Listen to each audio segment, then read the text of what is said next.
Here we are, week 11 in our Shakespeare semester, the week of November 9th. I don't want to shut down our conversations about Hamlet.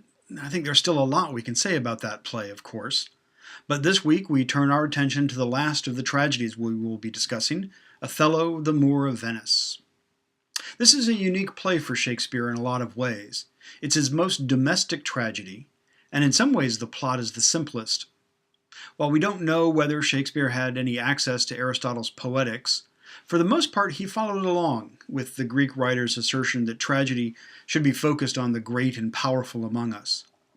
Othello is not a nobody, of course, but he isn't a prince or a king either, and his fall doesn't have the same kind of political or social implications that the piles of bodies at the end of Hamlet, Lear, or Macbeth leave behind them.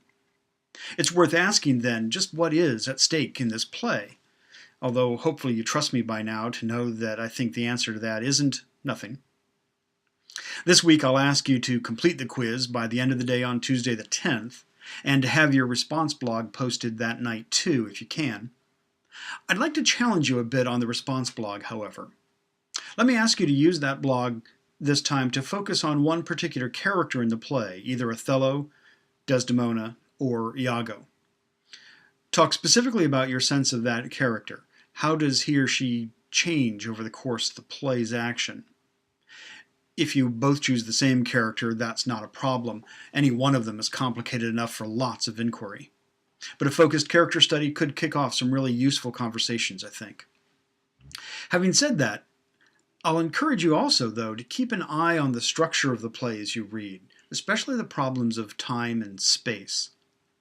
Critics recently have been pointing out some curious parallels between the structure of this play and that of Shakespeare's festive comedies, like A Midsummer Night's Dream or As You Like It.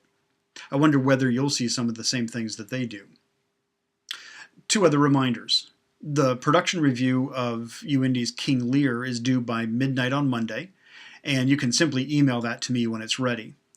Also, the second major research essay is due by the end of the month, so please take a look at the description of that in the syllabus and let me know if you have any questions.